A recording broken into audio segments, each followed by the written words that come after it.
It was an ordinary box, an unremarkable box, scruffy, worn, and unwanted. Nothing about its outward appearance suggested value or importance. It appeared to be little more than junk. Indeed, the box was on sale for next to nothing at a car boot sale. But inside it was a trove of historical artifacts waiting to be discovered. Car boot sales are a British institution. They draw crowds of professional and amateur traders, bargain hunters, floggers, and peddlers, all hoping to dispense of unwanted personal items or pick up a bargain. Not unlike sprawling American yard sales, car boot sales are essentially junk sales conducted from the boots or trunks of cars.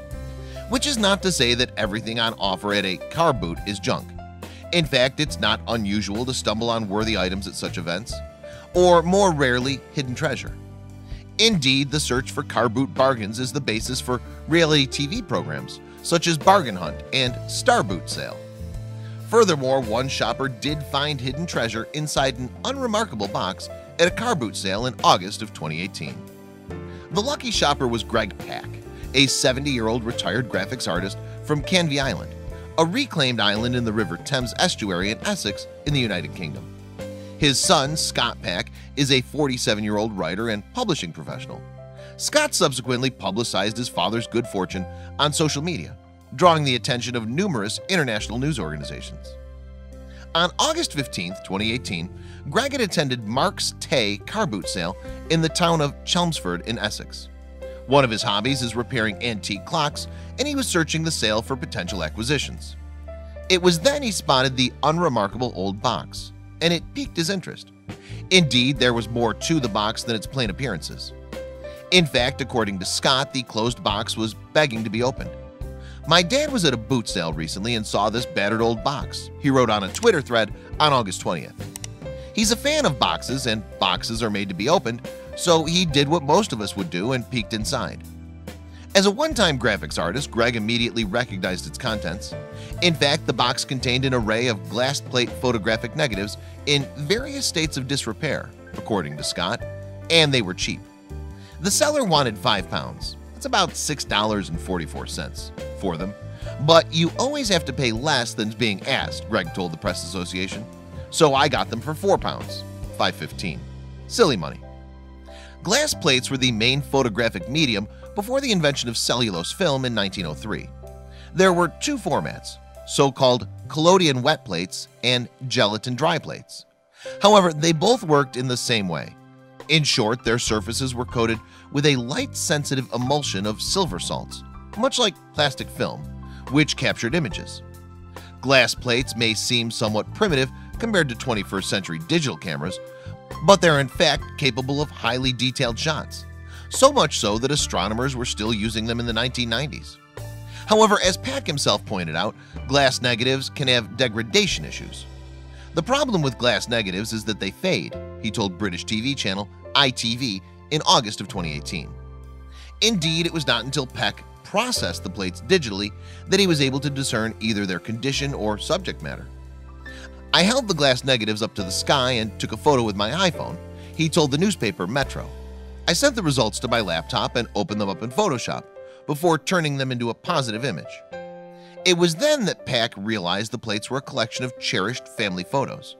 Apparently on vacation by the seaside, the family included several young girls in formal dresses, what may have been several siblings or cousins posing for a group shot, and a man and a girl, probably father and daughter, horsing around with a piggyback ride, among several others.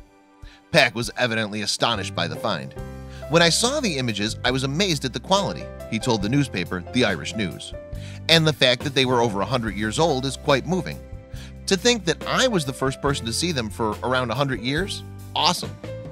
Speaking to the newspaper, he explained that the people depicted in the photos would probably never be identified. "The photos seem to show a whole family," he said. "The old deer in the big family shot looks very old. I don't know where they are. Maybe it's a holiday, but of course I don't know. I think the chances of tracking them down is virtually impossible. Still, that doesn't mean that it wasn't worth a try, or at least that's what Scott appeared to think. Hoping for some insights, he shared the images on Twitter. They went viral instantly, prompting a deluge of theories from online sleuths. It's gone absolutely mad. Scott tells me there are now over 16 million hits on his post. Greg told Metro, I'm lost for words. Adding to the intrigue, Scott also shared a photo of a list of names that they found pasted inside the lid of the box. All in English, he explained in a Twitter post, but with some French place names mentioned, we think. We would love to find out more about them or even just date them.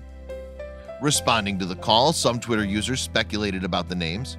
Perhaps the spelling may have been Henry Mabille, wrote one user called Dulapard. You can find a writer and a composer with that name. It would be hard to explain how either one of those would end up in English family pictures. There's a Tilly Gardner in the 1940 US Census, wrote Jules Lewis, maybe an American family traveling through Europe between the wars. Others commented on the supposed French place names. Henry Mabille is perhaps a square in Rennes, France, which is just outside Normandy, wrote Tony Aiello. Honfleur is the Calvados region of Normandy, wrote Adrian Ludi. The family must have traveled across La Manche to holiday there. Honfleur is especially known for its old, beautiful port, characterized by houses with slate-covered frontages and painted many times by painters, including Claude Monet. Indeed, most of the French names appear to be places in Normandy, but of course there's a good chance they have nothing to do with the photos at all. Meanwhile, the soldier in one of the pictures appears to be dressed in a uniform dating to about 1900, and many of the dresses appear to be Edwardian too.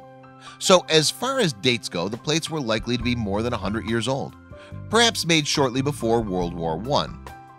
On August 22nd, Scott offered an interesting update. In one of the images, there appears to be a display board of photos inside a building. This, along with the fact the building has large windows and is too small to be lived in, led Scott to deduce that the building was in fact a photography studio. And it does sort of make sense, he wrote. Meanwhile, Greg is awed by the public response to the images.